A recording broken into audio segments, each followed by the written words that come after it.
Hello दोस्तों, welcome to rich and humble investor. दोस्तों, आज हम इस वीडियो में स्टेप बाय स्टेप दुनिया के सबसे बड़े इन्वेस्टर वॉरेन बफे की इन्वेस्टिंग स्ट्रेटजी जानेंगे, वो भी एकदम क्रिस्टल क्लियर। क्या आपने कभी सोचा है कि वॉरेन बफे ने $120 बिलियन कैसे बनाए? दोस्तों, आज मैं आपको point two point Warren Buffett का 5 स्टेप इन्वेस्टिंग फॉर्मूला बताने जा रहा हूं और ये पक्का कह सकता हूं कि अगर आपने वॉरेन बफे का 5 स्टेप इन्वेस्टिंग फ्रेमवर्क को अपने डिसिप्लिन के साथ इंप्लीमेंट किया तो आपको बिलियनर बनने से कोई नहीं रोक सकता। I repeat, discipline. बिना डिसिप्लिन की ये स्ट्रेटजी किसी काम की नहीं। क्योंकि मैं भी एक इन्वेस्टर हूँ, इसलिए मैं आपको अपना एक्सपीरियंस भी बताऊंगा। वॉरेन बफे की नई स्ट्रेटजी का नाम है लॉन्ग टर्म वैल्यू इन्वेस्टिंग, जिसके 5 पिलर हैं। यहाँ मैं पिलर को स्टेप बोलूंगा आपको आसानी से समझाने के लिए। Step number 1, business analysis. Warren Buffett कहते हैं कि अगर आप कंपनी का बिजनेस मॉडल और बिजनेस बताने के लिए एक पैराग्राफ से ज्यादा का इस्तेमाल कर रहे हैं तो इसका मतलब कंपनी में कोई इश्यू है। हमें ऐसी कंपनी कभी बाय नहीं करनी चाहिए। ध्यान रखिए, वॉरेन बफे ने यहाँ कंपनी की बात की है, ना कि स्टॉक की। वॉरेन बफे के हिसाब से अगर कंपनी का बिजनेस मॉडल एक लाइन में डिस्क्राइब हो सकता है तो और भी बेहतर है। आपको हमेशा सिंपल और अंडरस्टैंडेबल बिजनेस ही बाय करना चाहिए। वॉरेन बफे की लाइफस्टाइल सिंपल है और वह सिंपल बिजनेस ही पसंद करते हैं। वॉरेन बफे कंपनी के डेप्थ एनालिसिस के लिए कंपनी के प्रोडक्ट को भी यूज करते हैं ताकि उन्हें पता चल सके कि कंपनी के प्रोडक्ट को लेकर एक कस्टमर कैसा फील कर रहा है। वह जानने की कोशिश करते हैं कि कंपनी का प्रोडक्ट लाइफ में वैल्यू एड करता है या नहीं। वॉरेन बफे ने कोका कोला में इन्वेस्ट करने से पहले बहुत बार कोका कोला को टेस्ट किया और जितने भी मार्केट में सॉफ्ट ड्रिंक थे सबसे कंपेयर किया और कोका कोला का बिजनेस भी समझा। ऐसे ही वॉरेन बफे ने टेक कंपनी एप्पल में इन्वेस्ट करने से पहले एप्पल के प्रोडक्ट को टेस्ट किया और खुद यूज करना स्टार्ट किया। क्योंकि वॉरेन बफे के लिए टेक कंपनी बिल्कुल नई थी, एप्पल से पहले उन्होंने किसी भी टेक कंपनी में इन्वेस्ट नहीं किया था, इसलिए उन्होंने इसको और भी अच्छी तरीके से समझा। क्योंकि टेक्नोलॉजी में डेली कुछ ना कुछ नया होता रहता है, इसलिए उन्होंने ये भी चेक किया कि क्या ये कंपनी आने वाले 30 सालों तक सस्टेन करेगी या नहीं। उन्होंने एप्पल के प्रोडक्ट का यूजर एक्सपीरियंस भी देखा और समझा कि आखिर क्यों इतने सारे लोग आईफोन खरीदना पसंद कर रहे हैं। दोस्तों, ये तो थी वॉरेन बफे की बात। आइए अब बात अपनी करते हैं। दोस्तों, हमें भी सिंपल और ऐसी कंपनी खरीदनी चाहिए जिनका बिजनेस सिंपल हो और डेली लाइफ में हम इन कंपनियों का प्रोडक्ट इस्तेमाल कर रहे हो, जैसे कि आईटीसी। दोस्तों, ये कोई स्टॉक रिकमेंडेशन नहीं है, आपको अपना खुद का एनालिसिस और रिसर्च करनी चाहिए। आईटीसी माचिस बनाने से लेकर आटा बनाने तक का काम करती है और यह हर तीसरे घर में आईटीसी का प्रोडक्ट इस्तेमाल होता है और इसका बिजनेस इतना सिंपल है कि एक 5th स्टैंडर्ड का भी बच्चा इसे आसानी से बता सकता है। ये वॉरेन बफे का फर्स्ट कंपनी बाइंग क्राइटेरिया है, इसको सबसे पहले चेक करना चाहिए। दोस्तों, मेरा भी आपसे यही कहना है, जो सिंपल और कॉमन कंपनी हो उन पे ही हमें ध्यान देना चाहिए। क्रिटिकल बिजनेसेस को बिल्कुल भी नहीं खरीदना चाहिए, क्योंकि क्रिटिकल बिजनेस का भविष्य हम बहुत आसानी से प्रेडिक्ट नहीं कर सकते। वॉरेन बफे की स्ट्रेटजी का स्टेप नंबर 2 है मैनेजमेंट एनालिसिस। दोस्तों, वॉरेन बफे मैनेजमेंट को बहुत अच्छे से परखते हैं। वह कहते हैं कि अगर किसी कंपनी के फाइनेंशियल भले ही अच्छे हैं मगर मैनेजमेंट खराब है तो उस कंपनी के शेयर्स कभी नहीं खरीदना चाहिए। मैनेजमेंट ऑनेस्ट होना चाहिए। ये आपको कैसे पता चलेगा? आपको इसके लिए बैलेंस शीट में कैपिटल एलोकेशन देखनी होगी, यानी कि कंपनी अपना पैसा कहाँ लगा रही है। एग्जाम्पल के लिए, अगर कंपनी मार्केट में अच्छी पकड़ न होने के बाद भी मैनेजमेंट की सैलरी बढ़ा रही है, मतलब साफ है कि मैनेजमेंट की नीयत में खोट है। ऐसी कंपनी में आपको कभी भी इन्वेस्ट नहीं करना चाहिए। ऑनेस्टी परखने के लिए आपको कंपनी के कॉन्फ्रेंस कॉल भी सुनना चाहिए, जिसमें आपको कंपनी के इरादे पता चलेंगे और यह भी ध्यान रखना चाहिए कि कहीं कंपनी झूठा वादा तो नहीं कर रही है। कॉन्फ्रेंस कॉल डाउनलोड करने के लिए आपको सिर्फ गूगल पे जाके स्क्रीन सर्च करना है और जो पहला लिंक होगा उसको क्लिक करके आप इसमें साइन इन कर ले और साइन इन करने के बाद आप जिस कंपनी का इसमें नाम डालेंगे उसके आप डेटा चेक कर सकेंगे। अक्सर मैंने यह देखा है कि कंपनी अपनी सेल्स ग्रोथ अच्छी बताती है मगर फाइनेंशियल चेक करने पर कई बार ये दावे झूठे होते हैं, इसलिए आपको अपने एंड से मैनेजमेंट जो कहता है उसको क्रॉस वेरीफाई करना चाहिए। वॉरेन बफे कहते हैं कि मैनेजमेंट के इंटरव्यू भी देखना बहुत जरूरी है, इससे उन्हें कंपनी के मैनेजमेंट के बिहेवियर के बारे में पता चलता है। मैनेजमेंट एनालिसिस एक आर्ट है, इसका कोई फिक्स फॉर्मूला नहीं है। आपको मैनेजमेंट के लिए कम्युनिकेशन पे भी ध्यान देना चाहिए ताकि आप उनके फ्यूचर गोल्स जान सकें। आपको यह भी ध्यान रखना चाहिए कि कंपनी का मैनेजमेंट मेच्योर्ड है या नॉन एक्सपीरियंस है। इसे पता करने के लिए आपको उनका पिछला रिकॉर्ड जो कि बैलेंस शीट में मिल जाएगा जरूर चेक करना चाहिए और बैलेंस शीट डाउनलोड करने के लिए आप स्क्रीनर इस्तेमाल कर सकते हैं। आपको टॉप मैनेजमेंट जैसे एमडी, सीईओ, चेयरमैन इनकी एक्टिविटी पर भी ध्यान देना चाहिए। आपको प्रमोटर होल्डिंग और डिविडेंड्स पर भी ध्यान देना चाहिए। देखिए, प्रमोटर होल्डिंग अगर कम है मतलब मैनेजमेंट को खुद की कंपनी पे भरोसा नहीं है, यानी अपने आप पर भरोसा नहीं है, तो ऐसी कंपनी में आपको इन्वेस्ट नहीं करना चाहिए।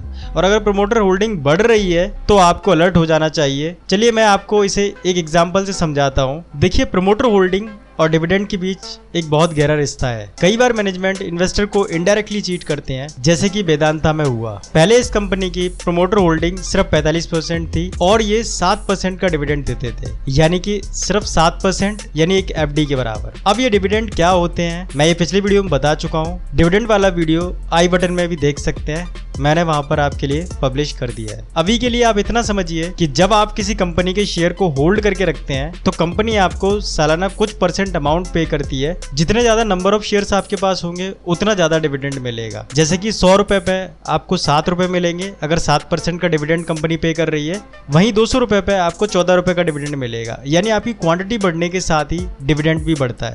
एग्जाम्पल के लिए अगर आपके पास 10 शेयर हैं और 7 रुपए का डिविडेंड है तो 10 × 7 इज इक्वल टू 70 रुपीज मिलेंगे।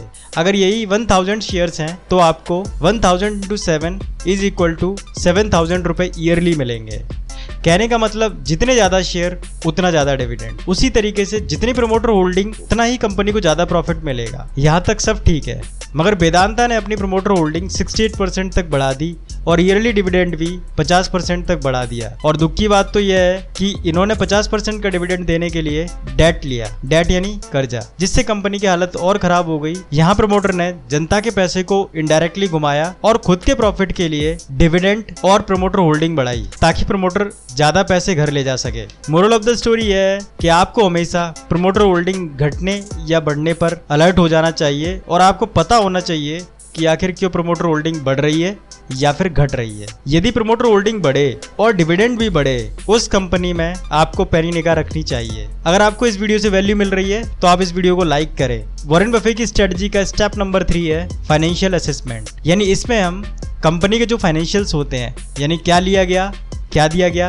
क्या इनपुट से क्या आउटपुट से, उसके बारे में पता करेंगे। फाइनेंशियल असेसमेंट के लिए आपको कंपनी की ग्रोथ चेक करनी पड़ेगी। ग्रोथ चेक करने के लिए आपको कंपनी का प्रॉफिट और सेल्स देखना पड़ेगी। वॉरेन बफे जब कोका कोला में इन्वेस्ट करने जा रहे थे तब वह हर शॉप पर जा जाकर कोका कोला के ढक्कन कलेक्ट करते और पता करते कि लोग कोका कोला कितने % पी रहे हैं। थैंक्स गॉड आज हम ऐसे टाइम में नहीं है जहां हमें मैनुअली सेल्स का पता करना पड़े। आज हम एक क्लिक से screener.in जैसे प्लेटफॉर्म से आसानी से कंपनी के फाइनेंशियल पता कर सकते हैं और इन्वेस्ट कर सकते हैं। आपको गूगल पर जाकर सिर्फ screener.in सर्च करना है, फिर कंपनी का नाम डालना है और हम कंपनी की sales, profit, net profit, PE, ROE, ROC जैसी चीजें आसानी से जान सकते हैं। अगर दोस्तों आपको ये टर्म्स नए लग रहे हैं तो आपको परेशान होने वाली बात नहीं है। मैंने यहाँ पर एक और वीडियो बनाई है, आप अपने फर्स्ट शेयर को कैसे खरीदें, उसके अंदर मैंने ये सारी चीजें डिफाइन की है।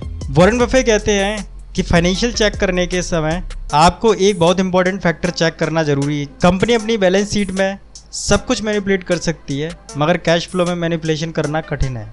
सारे खर्चे निकाल कर कंपनी के हाथ क्या आ रहा है, इसे ही कैश फ्लो कहते हैं। इन शॉर्ट, कैश फ्लो मतलब रियल अर्निंग। कैश फ्लो आपको जरूर चेक करना चाहिए। अगर कंपनी का नेट कैश फ्लो बढ़ रहा है तभी कंपनी को कंसिडर करना चाहिए। वॉरेन बफे के हिसाब से दूसरा इंपॉर्टेंट फैक्टर है मोट, यानी कि कॉम्पिटिटिव एडवांटेज। मतलब कंपनी के पास ऐसा कौन सा एडवांटेज है जिससे कंपनी को रिप्लेस नहीं किया जा सकता। वॉरेन बफे इस फैक्टर के बिना कंपनी नहीं खरीदते। एग्जाम्पल के लिए डी मार्ट को किसी भी रिटेल स्टोर के लिए रेंट नहीं देना पड़ता क्योंकि उनकी खुद की ज़मीन है और वो खुद की ज़मीन में ही अपना स्टोर बनाते हैं। वहीं अगर और कोई कंपनी डी मार्ट के कंपटीशन में आ जाए तो उसको सबसे पहले रेंट देना पड़ेगा, जिससे उसके प्रोडक्ट की कॉस्ट बढ़ेगी और डी मार्ट से प्राइस कंपटीशन नहीं कर पाएगी। इसी को मोट या फिर कॉम्पिटिटिव एडवांटेज कहते हैं, इसी को मोनोपोली कहते हैं। अगर किसी कंपनी के पास मोट नहीं है तो वॉरेन बफे उसे हाथ तक नहीं लगाते। वॉरेन बफे की स्ट्रेटजी का स्टेप नंबर 4 है वैल्यूएशन। वैल्यूएशन में वॉरेन बफे कंपनी की सही कीमत जानने की कोशिश करते हैं। इसी प्राइस जस्टिफिकेशन को इंट्रिंसिक वैल्यू कहते हैं। वॉरेन बफे कंपनी का सही भाव पता करने के लिए इंट्रिंसिक वैल्यू निकालते हैं। इंट्रिंसिक वैल्यू निकालने के लिए आपको फॉर्मूला लगाना पड़ेगा, net cash flow divide by safe bond return या फिर FD रिटर्न। एग्जाम्पल के लिए जैसे किसी कंपनी का नेट कैश फ्लो 5000 करोड़ है तो इसकी इंट्रिंसिक वैल्यू होगी 5000 divide by safe FD return यानी कि 6% इज इक्वल टू 833। यदि कंपनी का मार्केट कैप 833 करोड़ से कम है तो कंपनी सस्ती है। यदि कंपनी का मार्केट कैप 833 करोड़ से ज्यादा है तो कंपनी महंगी है। मगर वॉरेन बफेट इसमें भी 20% का सेफ्टी मार्जिन लेकर फिर कंपनी खरीदना पसंद करते हैं। आज के टाइम में आपको इंट्रिंसिक वैल्यू मैनुअली कैलकुलेट करने की जरूरत नहीं है, ये आपको गूगल पे इजीली मिल जाएगी। बस आपको इंट्रिंसिक वैल्यू और सामने कंपनी का नाम सर्च कर लेना है। इसके अलावा वॉरेन बफेट कंपनी का एक और फैक्टर देखते हैं, जो कि है कि एक शेयर पे कंपनी कितना कमा रही है, और इसे ही ईपीएस बोलते हैं, यानी earning per share. EPS P ये सब बैलेंस शीट में देख सकते हैं। अगर आपको ये सारे टर्म्स नए लग रहे हैं तो मैंने आई बटन में first stock investing for beginner इस वीडियो में एक्सप्लेन किया है। साथ ही ये भी बताया है कि आप अपना पहला शेयर खरीदने के लिए बैलेंस शीट से कैसे रिसर्च कर सकते हैं, तो फिर इस वीडियो को जरूर चेक करें। वॉरेन बफेट की स्ट्रेटजी का 5th पिलर है स्टॉक बाइंग स्ट्रेटजी, और ये सबसे ज्यादा इंपॉर्टेंट है। यहाँ तक हमने सीखा कि कौन सी कंपनी खरीदनी है, अब सीखेंगे कि कैसे कंपनी खरीदनी है। वॉरेन बफेट कहते हैं कि स्टॉक मार्केट एक मशीन है जो कि इम्पेशेंट इन्वेस्टर का पैसा पेशेंट इन्वेस्टर को ट्रांसफर करता है। स्टॉक मार्केट में पैसा बनाने के लिए हमें इंटेलिजेंट होने की जरूरत नहीं है, बल्कि सिंपल माइंडसेट की जरूरत है। वॉरेन बफेट पिरामिड स्ट्रेटजी से स्टॉक को बाय करते हैं। आप इस फिगर को देखिए। अब मैं आपको समझाता हूँ कि वॉरेन बफेट स्मार्टली किसी कंपनी के स्टॉक को बहुत सस्ते में कैसे खरीदते हैं। सबसे पहले वॉरेन बफेट जब कोई कंपनी इंट्रिंसिक वैल्यू से कम होती है तभी खरीदते हैं, फिर उसके स्टॉक प्राइस को देखते हैं और पिरामिड के 4 फेजेस में खरीदना स्टार्ट करते हैं। इस पिरामिड में सबसे ऊपर लो लिखा है, मतलब जब कोई स्टॉक मोमेंटम में हो या फिर हाई पर हो तो बिल्कुल थोड़ी क्वांटिटी बाय करते हैं। जब स्टॉक में थोड़ा सा मोमेंटम होता है या थोड़ा करेक्शन होता है तो उसे ठीक ठाक क्वांटिटी में खरीदना स्टार्ट करते हैं। फेज 3 में जब स्टॉक थोड़ा सा नीचे चला जाता है तब वॉरेन बफेट खुश हो जाते हैं और ज्यादा क्वांटिटी में स्टॉक को बाय कर लेते हैं। फेज 4 में जब कंपनी का स्टॉक गिर जाता है और लगभग बॉटम बनाने लगता है तो वॉरेन बफेट बल्क क्वांटिटी में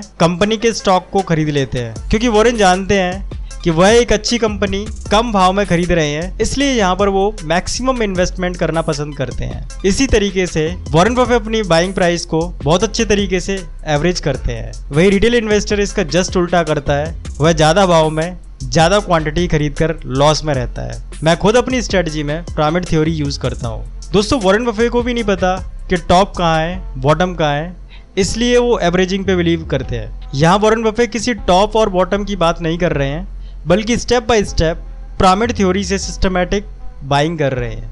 हम इस चैनल से ऐसी ही पर्सनल फाइनेंस इन्वेस्टिंग के वैल्यू एडिंग वीडियो लाते रहते हैं, तो चैनल को सब्सक्राइब कर लें और वीडियो को अपने दोस्तों के साथ शेयर कर दें, ताकि सभी को नॉलेज हो सके और सभी फाइनेंशियल फ्री हो सके। तो मिलते हैं फिर नेक्स्ट फाइनेंशियल लेसन में। अपना कीमती वक्त देने के लिए थैंक यू सो मच।